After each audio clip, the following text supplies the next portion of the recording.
일단 제가 정확하게 얘기해드릴게요. 돈이 얼마인지는 안 중요해. 그러니까 제일 한심한 소리가 뭐냐면 내가 시드가 적어서 그렇지 시드만 많으면 많이 번다. 저도 그렇게 생각했거든요. 야, 100억 부자면 내가 주식을 100만 원 갖고 해서 돈을 못 버는 거지. 내가 100억으로 하지?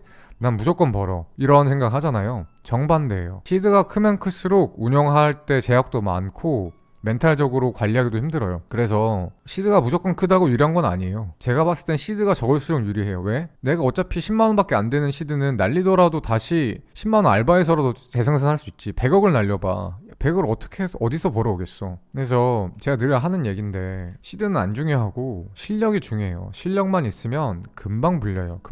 금방 불려요. 그 100만원이 1000만원이 되는데 얼마나 걸릴 것 같아요? 실력 있으면? 100만원이 1000만원 되는데 얼마 걸릴 것 같아요? 실력 있으면? 한 달이면 돼요. 한 달. 그럼 1000만원이 또 한 번 더 1억 되려고 하면 얼마 있으면 될 것 같아요? 실력 있으면? 한 달이면 돼요. 결론적으로 100만원이 1억 되는 거 실력만 있으면 2달이면 돼요. 돈이 없어도 상관없다고. 내 말은 실력만 있으면 100만원 가지고도 2달만 1억 번다고요. 그게 실력이라고. 그래서 실력이 중요해요. 내가 실력이 없는데 없으면 어떻게 돼요? 반대로 1000만원이 100만원 되는데 한 달이면 돼요. 10분의 1 통 나는 거 한 달이면 걸려요. 100만원이 10만원 되는 것도 한 달이면 돼요. 그러면 2천만원 2달 만에 청산당하는 거야. 그러니까 중요한 건 실력이에요. 시드가 얼마 있고 뭐 이런 거 생각하실 필요도 없고, 근데 뭐 만원 2만원 가지고 하면 현실 감각이 없잖아요. 그래서 지금 시드가 8천이라고 하셨으니까 만원 2만원 가지고 하면 너무 현실감이 없고 제가 정해드릴게요. 500만원만 하세요. 500만원 10분의 1. 내 전체 시드의 10분의 1도 안 되잖아요. 그거는 날려도 타격이 없어요. 그 다음에 다음 기회라는 게 생기고. 근데 이젠 8천인데 2천 까먹죠? 그럼 처음 한 번은 괜찮아요. 8천만원에서 2천만원 까먹으면 6천 내도 괜찮아요. 근데 다시 6천에서 2천원을 출금해서 내 시대는 4천밖에 안 남아있고 2천만원이 울리고 있으면 2천만원이 수익이 나면 괜찮은데 그게 한 1천만원 정도 까이기 시작하면 무슨 두려움이 생기냐면 이 2천만원에서 남은 1천만원도 없어질 수 있겠구나. 그러면 내 시드는 4천만원이 되고 반토막이 되는구나. 반토막이면 복구를 어떻게 하지? 벌써 겁이 나고 멘탈이 흔들려서 매매할 때 제대로 매매하기 힘들어요. 그렇기 때문에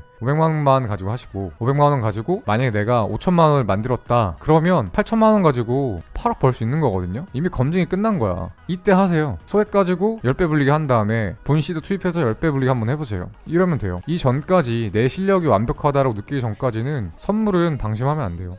베팅하는 방식은 내 금액이 10억이건 1억이건 1000만원이건 100만원이건 똑같이 하면 돼요. 단 전제 조건은 내가 1억이 있지만 100만원 가지고 매매를 한다고 하더라도 나는 9,900만원이 아직도 남아있기 때문에, 아직도 99번의 기회가 있기 때문에 대충 해도 돼 라는 생각하지 마시고 매 100만원마다 이게 내 전재산이라고 생각하고 간절하게 매매하는 게 베팅을 어떻게 하느냐보다 사실 더 중요해요. 간절함이 있으셔야 돼. 이 100만원에 간절함이 있으셔야 되고, 매매할 때는 스윙으로 하면 한 7배 정도 추천해드려요. 뭐 높게 내 자신 있다 하면 10배, 자신이 좀 없다 하면 5배. 그래서 5배에서 10배 정도로, 그러니까 100만원 입금했잖아요. 100만원 전체를 다 쓰세요. 이걸 또 격리하고 쪼개지 말고 100만원 교차로 다 쓰시고 레버리지 5에서 10배 사이로 쓰시면 적당해요. 그렇게 해서 10배 불리게 해보세요. 실력만 있으면 2달 안에 갑니다.